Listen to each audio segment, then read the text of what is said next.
두 번째 이슈는 4번 승부, 2번 카드. 무슨 의미일까요?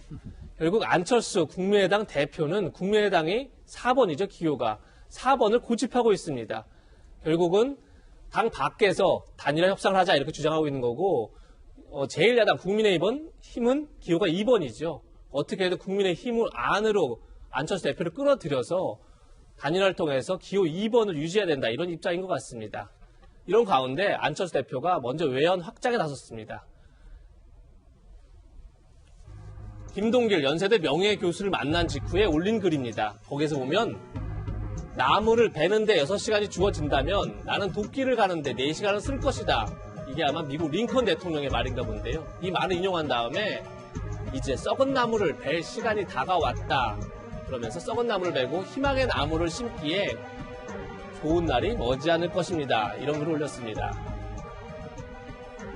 또 김동길 박사님 서재 테이블에 눈길이 갔다 그러면서 윤석열 검찰총장 직무 복귀를 결정한 법원 판결 기사가 일면에 실린 12월 지난해죠. 25일자 신문이 맨 위에 놓여 있었다. 그러면서 박사님은 꼭 그 위로 안철수 서울시당 당선 일면 기사가 놓여지길 고대한다. 이런 격려를 주셨다는 겁니다. 윤태곤 실장님, 지금 안철수 대표는 이미 대선 이제 출마 선언을 했었고, 그 서울시장 보궐선거 출마 선언을 했고, 그러면서 굉장히 다양한 활동을 하는데, 그중 한 활동이 지금 이번에 본 것처럼, 김동길 명예교수 하면 사실 굉장히 약간 우파 인사다 이렇게 볼 수 있습니다. 그런데 굉장히 우파 인사를 만나가면서 우파 인사 자신을 지지하고 있다. 굉장히 국민에게 힘에 보내는 사인이다. 이렇게도 볼 것 같아요. 볼 수 있을 것 같아요. 이런 것 같아요. 안 대표가 강점으로 지녔던 것, 또 국민의힘한테 이렇게 내세웠던 거는 나는 중도층, 에 이제 포구력이 있다. 예. 국민의힘이 이제 확장할 수 없는 영역에 이제 강점이 있다라고 이제 내세우고 있고, 요즘 내세운 거는 뭐 얼마 전 어느 언론 인터뷰에서도 나왔던데 선거 때는 지지율이 중요한 거 아니냐, 의석이 뭐가 중요하냐라고 했고, 그다음 김동길 명예교수를 만난 건 이거죠. 나는 우파 쪽에도 강점이 있을 수 있다. 당선 가능성을 바탕으로 우파의 지지도 이끌어낼 수 있다는 식으로 좀 하나하나 이 국민의힘을 압박해 들어가는 쪽으로 행보를 보이고 있어요. 지금 이제 전반적으로 뭐 야권의 지지율이 높아지고 거기에 국민의힘의 지지율이 높아지는 게 있습니다만은 국민의 당 지지율도 높아지더라고요. 그리고 또 그 안에서는 안철수 대표 개인 지지율이 높아지고 있으니까 지금까지 안 대표가 단일화를 여러 번 했지 않습니까? 성공한 것도 있고 실패한 것도 있고 한데 별로 이제 성과를 개인적으로 못 거뒀죠. 근데 제가 볼 때는 학습 효과가 분명히 있긴 있는 것 같아요. 한 3번, 4번 이런 걸 이제 거대 정당을 상대로 해보다가 보니까 어떤 식으로 좀 압박을 하고 승부를 해야 되는지 게임의 룰을 좀 익힌 것 같다. 그런 생각이 드네요. 네. 이번 주에 가장 관심을 끄는 정치 이벤트 중 하나가 아마 안철수 대표와 오세훈 전 시장의 만남이 아닐까 싶은데요. 조만간 이번 주 내에 회동을 할 것이다, 이런 전망이 나오고 있기 때문입니다. 앞서서 오세훈 전 시장이 안철수 대표의 입당 또는 국민의당과 국민의힘의 합당을 전제로 합당이 불발되면 본인이 서울시장 보궐선거에 출마할 것이다. 만약에 합당이나 입당이 이루어지면 출마하지 않겠다, 이렇게 조건부 출마 선언했었죠. 그리고 나서 이번 주에 회동을 할 것이다, 이런 전망이 나오고 있습니다.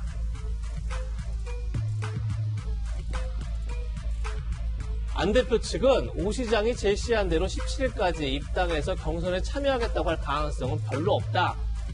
다만 오 시장의 진심을 열린 마음으로 들어보려는 것이다, 이렇게 언론에 밝히고 있습니다. 이에 앞서서 오 전 시장이 조건부 출마 선언을 했을 당시에 안 대표에게 했던 얘기, 그리고 안 대표의 반응 같이 한번 들어보시죠. 만나주실 계획이 있으신가요? 예, 저는 야권 승리를 위해서 여러 가지 고민하시는 어떤 분도 만날 용기가 있습니다. 안철수 대표님께 연락을 해볼 생각이고요.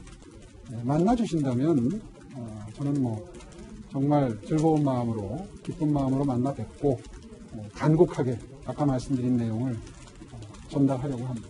만남 요청은 오늘 직후에 바로 이제 계속 시작을 한다고 저희가 봐도 될까요? 아무래도 뭐 그렇게 해야 되겠죠. 네, 안철수 대표와 오세훈 전 시장의 만남이 주목받는데 또 다른 이유가 있을 겁니다. 박원순 전 서울시장의 등장을 알린 두 주역이다 이런 말도 나옵니다. 오세훈 전 시장 같은 경우는 무상급식 주민투표가 결렬되면서 시장직을 사퇴했고 그러면서 보궐선거가 있었죠. 그리고 안철수 대표는 박원순 전 시장에게 후보직을 양보하면서 결국은 박원순 전 시장의 등장에 큰 도움을 줬었는데 그러다 보니까 두 사람이 결국은 만나는 것 자체가 결자 해지 담판이다. 뭐 이렇게까지 언론에 표현하던데요. 박정화 전 대변인, 두 사람이 만나면서 사실 결과를 얻기 쉽지 않아 보이는데 그래도 좀 회동의 의미가 있을까요? 재밌는 만남이고 많은 관심을 가질 수 있을 것 같아요. 근데 말씀 주신 것처럼 뭐 한 번 만나가지고 이렇게 결과가 나올까라는 생각이 우선은 듭니다.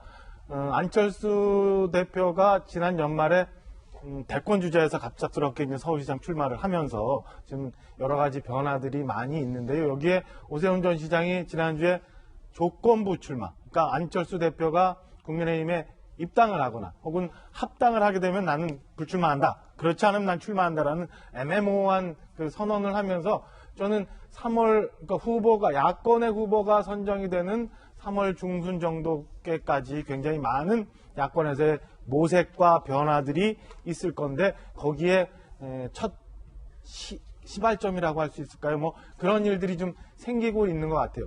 지금까지는 야권의 후보를 어떻게 뽑을 거냐라는 경선 룰에 관련한 얘기들이 이제 주로 진행되어 왔다면 지금부터는 저는 그 4번이냐 2번이냐라는 걸 가지고 그러니까 국민의힘과 안철수 대표가 출마하는 그 국민의당과의 합당, 뭐 입당 이런 논의를 중심으로 해서 야권이 후보를 어떻게 만들어내느냐 이 과정에서 국민들이 얼마나 감동을 하고 좋은 결과라고 받아들여지느냐에 따라서 그리고 이 모습을 야권에 있는 시장 후보군들, 그 다음에 대권 주자군들 그리고 또 다른 뭐 당권을 노리고 있는 분들, 그러니까 그 지도부들이 어떻게 모양을 만들어 나가느냐에 따라서 4월 서울시장 재보궐선거의 결과가 많이 영향을 받을 거라고 보여지고 그때까지 여권보다는 훨씬 야권의 많은 주목도와 관심이 들어가는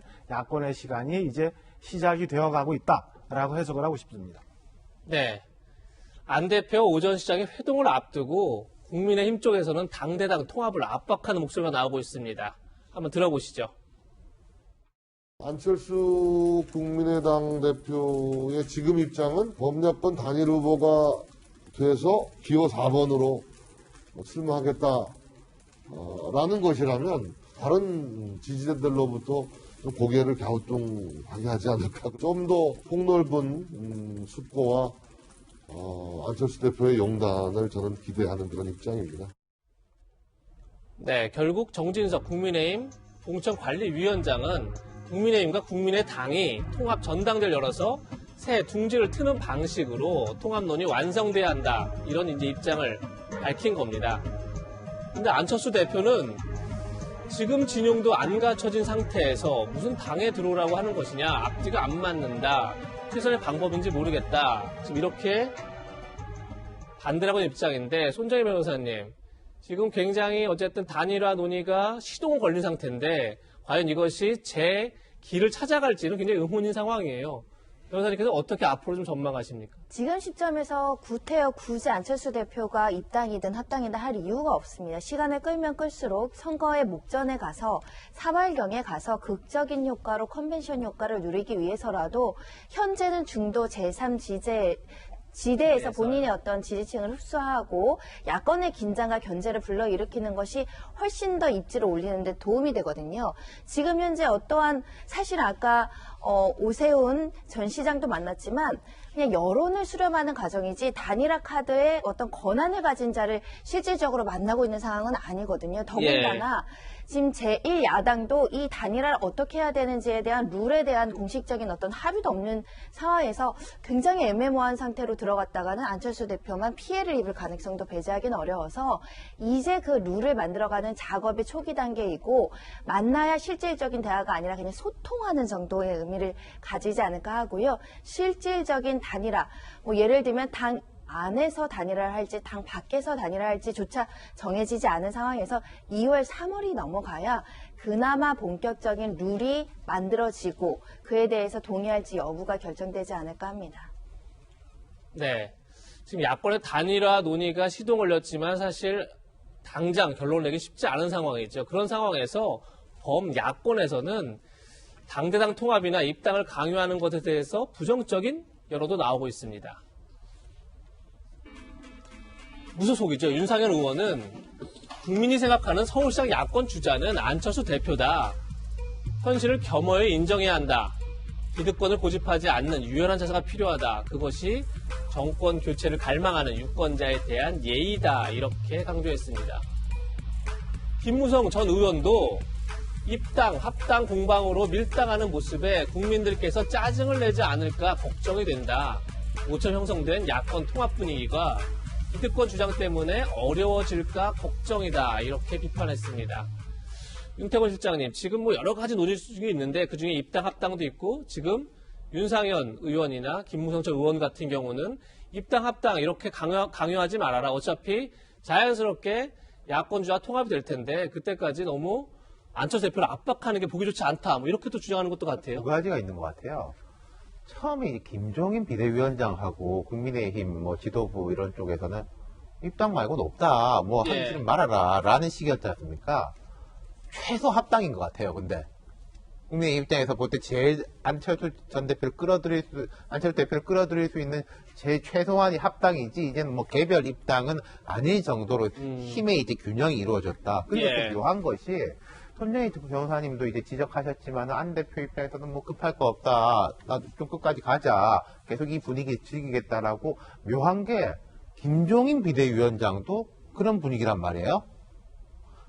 국민의힘에서 좋은 후보를 만드는 게 나의 최고 관심사다라고 하면서 제가 우리 방송에서도 한번 말했지만 2말 3초까지는 이걸 좀 끌고 갈 생각이다. 그럼 이제 끌어올릴 자신이 있다. 이런 계산인 것 같은데 그렇다면은 두 사람 사이가 안 좋은 두 사람이 타임테이블로만 보면은 비슷한 그 지평을 보고 있다. 반대로 한 중간쯤 되는 사람들은 또 이제 뜻이 다른 것 같다. 그리고 흔히 이제 국민의힘은 무슨 생각이냐? 라는 질문을 제가 기자들한테 받을 때도 그러는데 국민의힘이라는 게 누구를 말하는 거냐? 과연 김종인 위원장과 지도부를 말하는 것이냐? 다수 의원들을 말하는 거냐? 지지층을 말하는 거냐? 이게 지금 단일하지가 않아요. 그러니까 안 대표가 이렇게 계속 좀 밀어붙일 수 있는데 안 대표가 그런데 이런 건 있습니다. 과거에도 보면 항상 좀 정강후약인 게 있었거든요. 이번은 그걸 탈피할 수 있을지. 그리고 김무성, 윤상현 이런 사람들이 조금 뭐 안철수 쪽에 서포터 역할을 한다면은 그게 이제 힘의 균형이 어느 정도 이루어질 수 있는 점도 있는 거죠. 박찬원 대변인, 지금 얘기를 들어보면 국민의힘 내부에서도 김종인 위원장과 그다음에 의원들 간의 의견이 달라서 사실 단일화된 의견이 나오겠느냐 이렇게 좀 지적하고 있는데요.